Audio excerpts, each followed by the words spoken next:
Здравейте, скъпи зрители! Днес ще засегнем една тема, която разбуни духовете и предизвика сериозно притеснение сред хиляди пенсионери в България.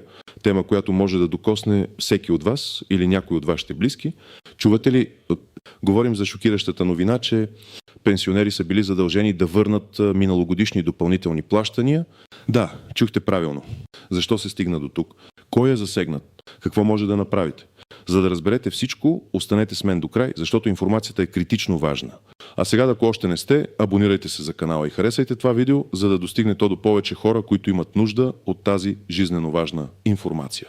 Основният проблем, който вълнува мнозина, е свързан с възможността Националният осигурителен институт, или НОИ, да поиска обратно изплатени суми на пенсионери.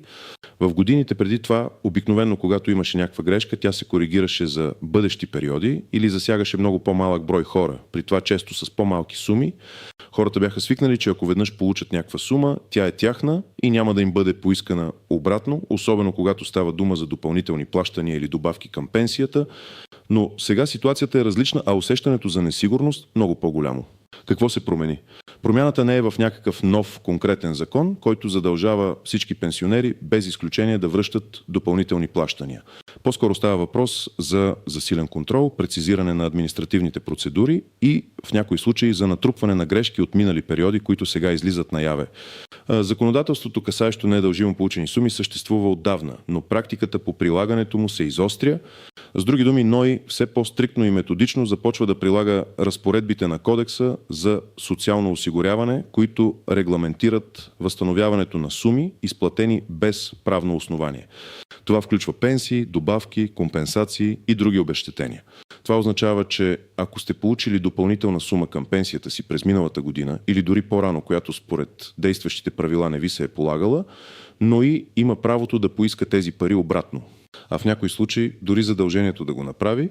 Представете си шока на един пенсионер, който месеци наред е разчитал на тези допълнителни средства, използвал ги е за лекарства, храна или битови сметки и изведнъж получава писмо, че трябва да върне 1000 левове. Това е огромно психологическо и финансово натоварване. Сега, нека разгледаме по-подробно кой точно трябва да се притеснява от такава ситуация и кой не. Кой трябва да се притеснява? На първо място трябва да се притесняват с тези пенсионери, които получават допълнителни плащания, чието отпускане е обвързано с спазването на определени критерии. Например, много често има допълнителни плащания или добавки към пенсията, които се дават въз основа на доходен критерий. Това означава, че ако общият доход на пенсионера или на неговото домакинство е над определен праг, то тези допълнителни плащания не се полагат. Пример номер 1. Баба Марийка на 78 години получава социална пенсия за старост, към която има и месечна добавка за отопление. Тази добавка е отпусната въз основа на декларация, че тя няма други доходи освен пенсията си и че живее сама. През миналата година обаче внукът й, който работи в чужбина, решава да й прави преводи по 300 лева всеки месец, за да й помага. Баба Марийка, без да се замисли, че тези пари се явяват допълнителен доход, не декларира промяната в обстоятелствата пред НОИ. Според правилата, ако общият и месечен доход надвиши прага за отпускане на добавката за отопление, тя не й се полага. Сега, след като НОИ е направил служебна проверка, например чрез обмен на информация с банки или по сигнал, е установил, че баба Марийка е получавала преводи. Сумата от тези преводи, добавена към пенсията й, я поставя над доходния праг. В резултат НОИ може да поиска да върне цялата сума от добавката за отопление, която е получавала през цялата минала година. Ако месечната добавка е била 50 лева, за 12 месеца това прави 600 лева. За възрастен човек това е сериозна сума. Пример номер 2. Дядо Петър на 72 години получава пенсия за трудова дейност. Преди 2 години е претърпял инцидент и му е била определена степен на трайна нетрудоспособност от ТЕЛК, въз основа на която е получил и добавка към пенсията си. В заключението на ТЕЛК е посочен срок на инвалидност. Срокът изтича през август миналата година.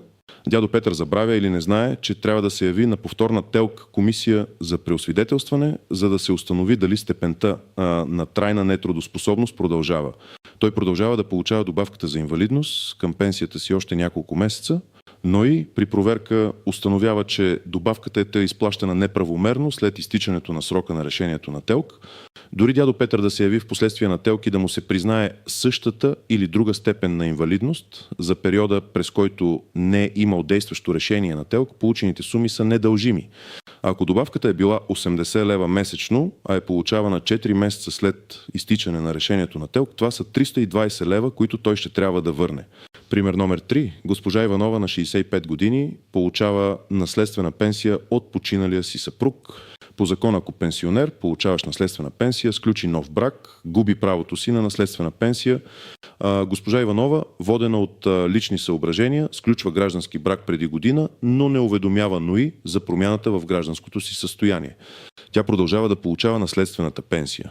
При рутинна проверка или обмен на данни между НОИ и ЕСГРАУН се установява, че госпожа Иванова вече е омъжена.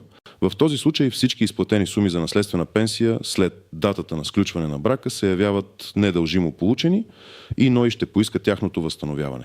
Ако наследствената пенсия е била 600 лева, за 12 месеца това са 700-200 лева, които ще трябва да бъдат върнати. Това е изключително тежък удар. Кой не трябва да се притеснява?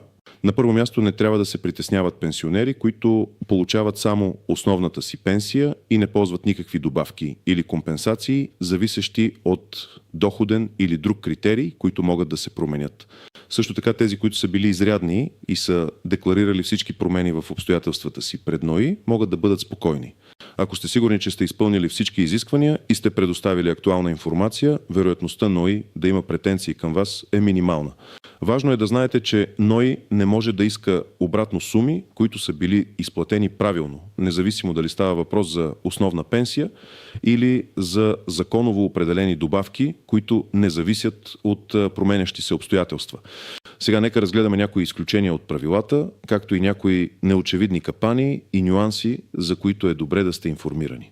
Първо и много важно изключение е давността. Според Кодекса за социално осигуряване, недължимо получени суми се връщат от пенсионерите в определени срокове.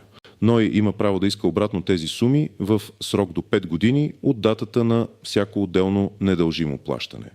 Това означава, че ако дадено допълнително плащане е било изплатено преди повече от 5 години и от тогава до сега не е правена никаква претенция за връщането му, то НОИ вече не може да го изиска. Разбира се, това не важи за случаите, когато недължимото получаване се дължи на измама или фалшифициране на документи. Там давностният срок е друг и може да бъде прекъсван или да започва да тече от откриването на измамата. Но за стандартни административни грешки или пропуски 5-годишният срок е ключов. Ето защо е важно да се проверява датата на всяко оспорвано плащане. Второ, има разлика между добросъвестно и недобросъвестно получаване на суми. Ако сте получили допълнителни плащания поради административна грешка на НОИ, без вие да сте допринесли за тази грешка с невярна информация или укриване на факти, тогава сте добросъвестен получател. В такива случаи НОИ все пак може да поиска парите обратно, но често се постигат по-гъвкави условия за връщане. Например, разсрочване на сумата или приспадане на малки части от бъдещи пенсии. Ако обаче сте предоставили невярна информация, сте скрили важни обстоятелства или сте се опитали да измамите системата, тогава сте недобросъвестен получател и последствията са много по-строги. НОИ може да начисли лихви върху недължимо получените суми и да приложи принудително събиране. Ето защо е критично важно да сте честни и открити при подаване на документи и декларации. Трети важен нюанс е възможността за обжалване. Когато НОИ изпрати писмо за връщане на суми, това не е крайното решение. Вие имате право да обжалвате това решение пред съответния ръководител на териториално поделение на НОИ в определен срок, обикновенно 14 дни от получаване на съобщението. Ако обжалването бъде отхвърлено, можете да обжалвате решението на административния орган пред административния съд. Това дава шанс да докажете своята правота, да изложите обстоятелства, които НОИ може би не е взел предвид, или да оспорите размера на претендираните суми. Не се отказвайте, ако сте убедени в правотата си. В този процес може да е изключително полезна помощта на адвокат, специализиран в социалното осигуряване. Друг неочевиден капан може да бъде свързан с индексациите и преизчисляванията на пенсиите. Понякога при преизчисляване на пенсия, което се случва ежегодно с индексацията или по други поводи, могат да бъдат открити стари грешки в начина на изчисляване. Представете си, че вашата пенсия е била неправилно изчислена преди 5 години поради техническа грешка в системата на НОИ или неправилно въведен коефициент за стаж. В резултат на тази грешка, вие сте получавали по-висока пенсия всеки месец през тези 5 години. При ново преизчисляване на пенсията, грешката може да бъде открита. В този случай НОИ ще изиска да върнете разликата за всички тези месеци, като спазва 5-годишната давност. Ако грешката е причинявала по 20 лева надплащане месечно, за 5 години това прави 1200 лева. Това е значителна сума, която може да дойде като пълен шок. Понякога проблемът е свързан и с промени в законодателството. Да кажем, че през миналата година е имало допълнителна социална помощ, която е била обвързана с определени критерии. През тази година тези критерии може да са променени или помощта да е изцяло отменена. Ако някой пенсионер е продължил да получава тази помощ поради забавяне на административната система или липса на достатъчна информираност, то получените суми след промяната на закона или отмяната на помощта също ще се считат за недължимо получени. Сега, най-важната част, какво трябва да направите, ако сте засегнати или се притеснявате, че може да бъдете. Ето няколко конкретни стъпки. Първа стъпка, проверете внимателно всички документи, свързани с вашата пенсия.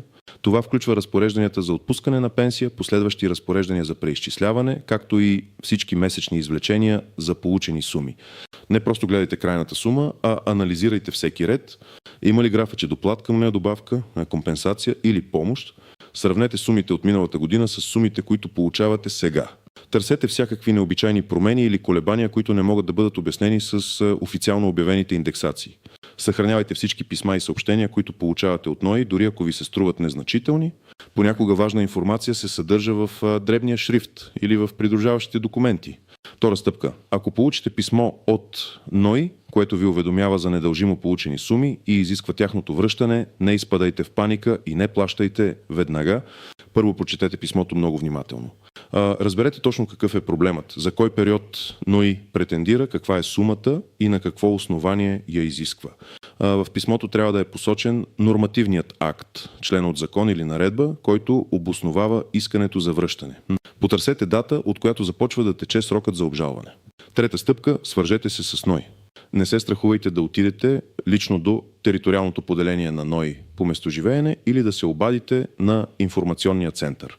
Запазете си час за консултация, ако е възможно. Носете със себе си всички документи, които сте събрали, изискайте подробна информация и обяснения за претендираните суми. Помолете служителите да ви покажат доказателствата за недължимото получаване. Например, декларация, която сте подали, а е била непълна, или документ, който удостоверява промяна в обстоятелствата ви, но вие не сте я декларирали. Бъдете учтиви, но и настоятелни в търсенето на яснота. Четвърта стъпка – консултирайте се с юрист. Ако сумата е голяма или ако смятате, че претенциите на НОИ са неоснователни, е абсолютно задължително да потърсите правна помощ. Адвокат, специализиран в социалното осигуряване, може да прегледа вашите документи, да анализира решението на НОИ и да ви даде компетентно мнение за шансовете ви за обжалване. Той може да ви помогне да изготвите възражение до НОИ и да ви представлява пред административния съд, ако се наложи. Разходите за адвокатска помощ може да изглеждат като допълнително бреме, но често те се отплащат многократно, ако ви помогнат да избегнете връщането на значителни суми. Пета стъпка. Ако сте длъжни да върнете суми, обсъдете възможностите за разсрочване. Дори и да се окаже, че НОИ е прав и вие трябва да върнете парите, не се отчаивайте. Попитайте за възможности за разсрочено плащане или приспадане на малки части от бъдещи пенсии. В много случаи НОИ е склонен да предложи подобни опции, особено когато става дума за добросъвестни получатели и възрастни хора с ниски доходи. Пригответе документ, удостоверяващ доходите ви и тези на вашето домакинство, ако кандидатствате за разсрочване. Шеста стъпка. Бъдете активни и отговорни. В бъдеще, ако настъпят каквито и да е промени в вашето семейно положение, доходи, здравословно състояние, особено ако е свързано с ТЕЛК решения, или други обстоятелства, които биха могли да повлияят на правото ви на пенсия или добавки, уведомете НОИ веднага. По-добре е да подадете декларация за промяна на време, отколкото да се сблъскате с неприятности и изисквания за връщане на суми по-късно. Запазвайте копия от всяка подадена от вас декларация, заверено с входящ номер от НОИ. В заключение, тази ситуация, при която пенсионери са задължени да върнат миналогодишни допълнителни плащания, е тежка и предизвиква разбираеми притеснения. Тя обаче не е без изход. Ключът е в информираността, навременната реакция и, ако е необходимо, търсенето на професионална правна помощ. Не оставяйте проблема да ескалира. Внимавайте с вашите документи, следете промените в законодателството и най-вече не се колебайте да потърсите консултация, когато имате съмнения. Надявам се, че информацията, която споделих днес, ще ви бъде полезна. Моля, споделете вашето мнение в коментарите отдолу. Случвало ли ви се е подобно нещо? Какво мислите за тези административни практики? Вашият опит може да бъде ценен за другите зрители. Не забравяйте да харесате видеото, ако сте го намерили за полезно, и да се абонирате за канала, за да не пропускате важни актуализации и съвети, които ще ви помогнат да защитите своите права и интереси. Бъдете здрави и информирани. До следващия път!